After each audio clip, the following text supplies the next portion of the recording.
Hello there, beautiful internet and amazing creatures of the beyond. Sorry, today I'm not feeling so great, and that's why I didn't make a video yesterday as well. But anyway, we shall present the latest results that I have developed in this crazy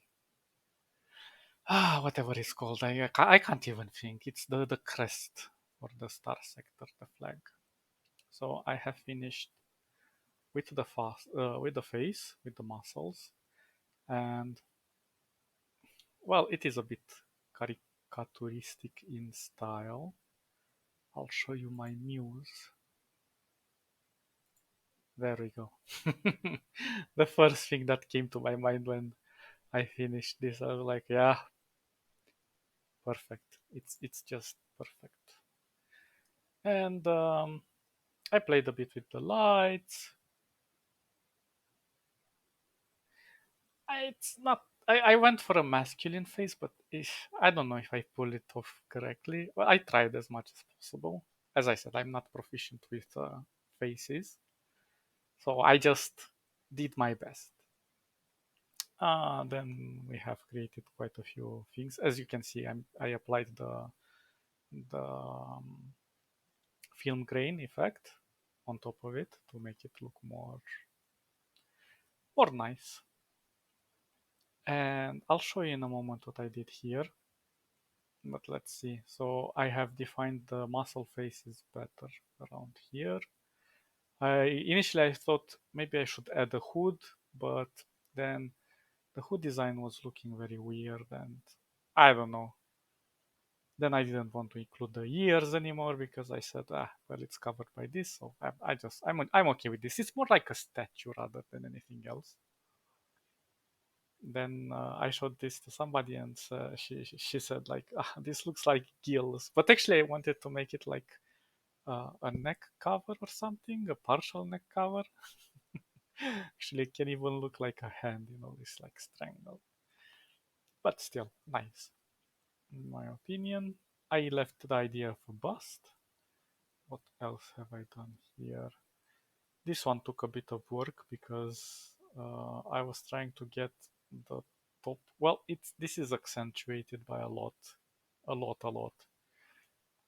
Uh, Although you could see these muscles defined when if you're pointing light underneath your chin, and then the rest of the face is going to look more aged.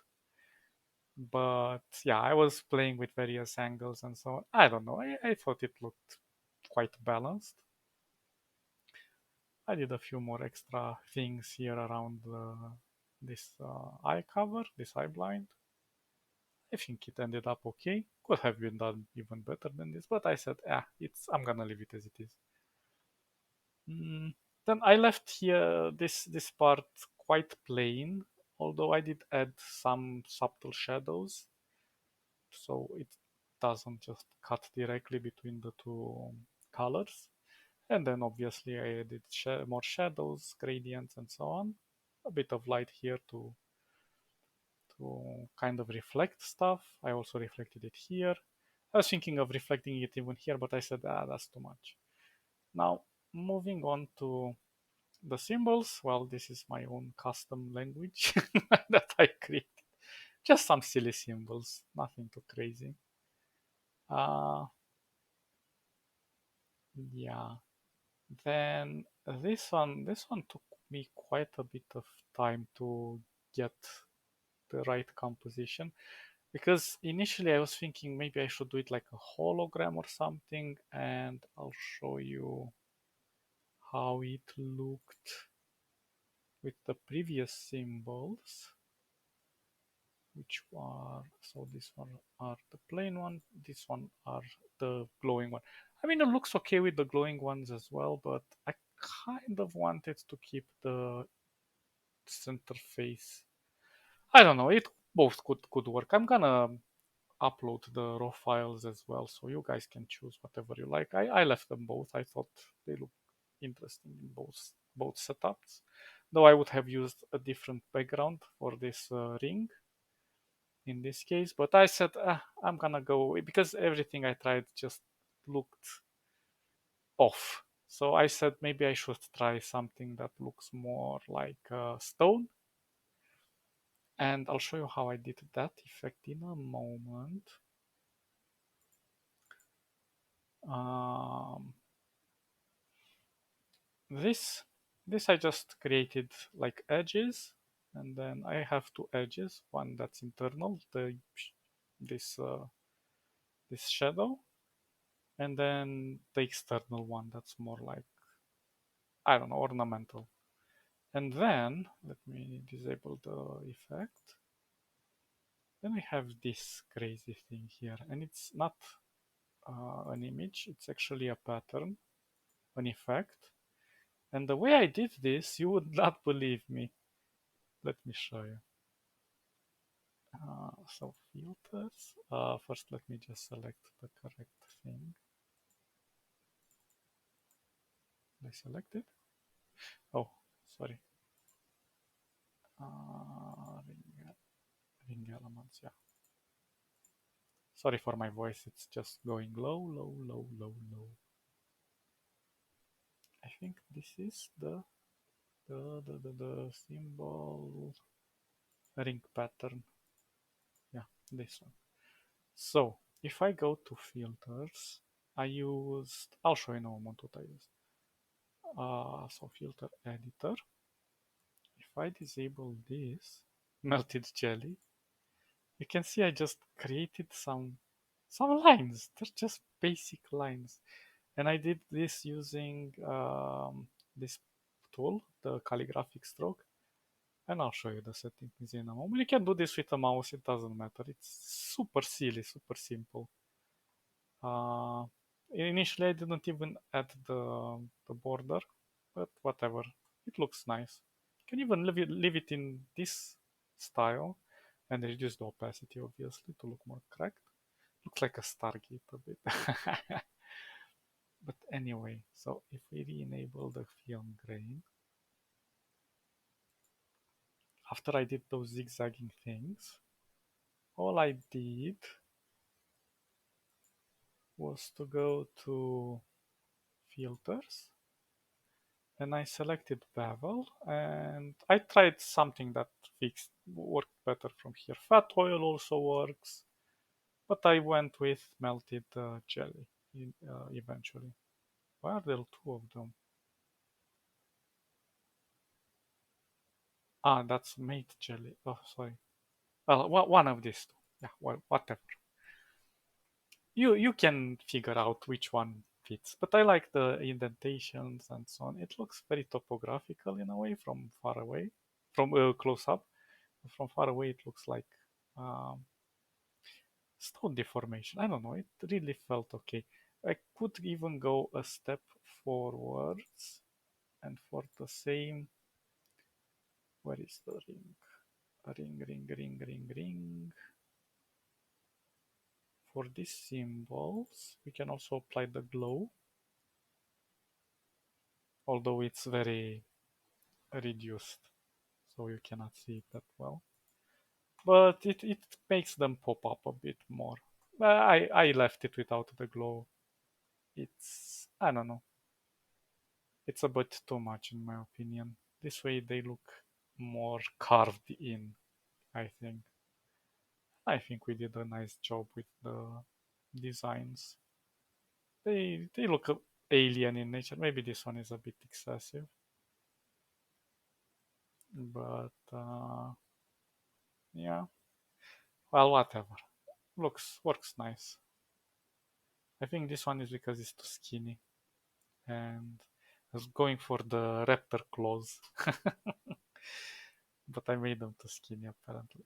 It's okay. It's like if you're far away, you're not even gonna notice. In fact, it actually helps us a bit to bring a bit of balance to the elements, so they kind of hold up these shadowy areas. I, in my eyes, it looks okay from far away. I don't know if I did anything else far more interesting than this. I also separated these effects, the grain effects. Initially, I wanted to go with one single element, and actually I did do that over here. I don't know if you can see it. I'm gonna remove this. As you can see, something like this, but it just didn't look right. This work, if you look closely, you see it's transmuting too many pixels from one part to another, and it doesn't look like this is popping up on top of this. So eventually I just chose to separate them, and I think that was the best call. I don't know. As always, this is us trying new things. These are not tutorials or anything like that. It's just experimenting. Oh, and let me show you guys something awesome that I bet you, whatever you wish, that you guys do not use this tool, which is super, super cool. So for example, let's say we take this and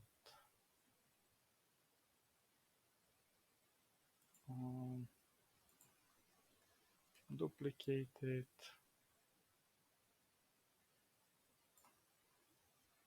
and then just duplicate it again. Oh, sorry, my brain isn't working too well today.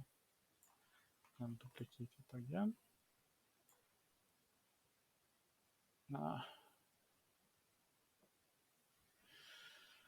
What am I doing? I want to... I'll show you in a moment. So we want this with this to be removed. And I want this to be removed. And we want this with this to be removed. Okay, and we can remove this.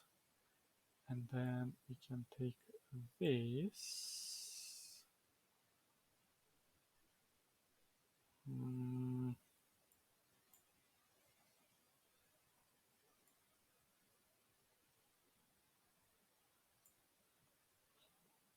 I think we can remove this from this. Let's try. Yeah, okay. And now we have this pattern, okay? We combine it. And now the cool thing about this is like, well, I want to make something inside here, you know, like I want to add color. For this one is simple, we can add another circle, but for this one we have to repeat the same steps or just duplicate the circle and cut it out. But there is a cool tool called the bucket, the paint bucket. Well, fill bounded areas. It's not actually a bucket. So let's say we're going to select this red. Oops. Bam. You see? But the thing is that it actually does not fill in the color. It creates a shape. And you can see it creates also with this border. We can disable it, of course. But then we start to see the issues because it's not perfect. It tries to kind of fill in the gaps geometrically, and this is a relatively safe way to fill it up, you know. But if you have like complex areas, then it becomes problematic because you have to play with the values here, how much you want to grow, if you want to add to close the gaps, uh, how how do you want to go around with the fill by options, the threshold, and so on. So for example, if I take this now, okay, so this one is in exterior. But if I go back to my object, so we fill it internally, okay, so we don't have any gaps between the lines. If I go again with my, with U, well, I'll never use U. And bam, you see, easy peasy. Of course, we can add this back and let's say another color. simple. It's super simple to fill in areas. Of course, you can then just kind of send it to the back if you want, and for this one as well. And it kind of gets masked, but it's not a perfect result because you can still see those jaggedy areas. Well, to some extent. But from far away, you won't be noticing it, especially if you want to do some quick and dirty plotting. But this is a really nice way to play with shapes. You can extend it a bit, and it's fast to cover specific areas. Oh, and one other thing I forgot to tell you guys, because I was struggling last time, and I think I left one specifically for us. Just a second. Oh, come on, I need to enable this. Where did I leave it? Thought I left one, huh? This one? No. This one. Ah, come on. You see? I was forcing myself to do with this line and so on and remove it and using this. That is actually a very simple solution. Uh, you can just combine it, Control plus, or alternatively, you can say Control Shift K to break apart. Yeah, path break apart. And then you can combine it. I mean union. And then bam, union. You see? Same result. Um,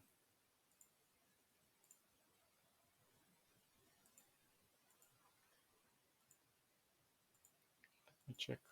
I don't want to do anything stupid. Okay, I'm gonna just combine it here. And another interesting thing, let me just block everything so I don't do any silly mistakes. Another crazy thing is that I found a way to deal with the gaps. So when oh come on, work. Why aren't you working? Need to enable you?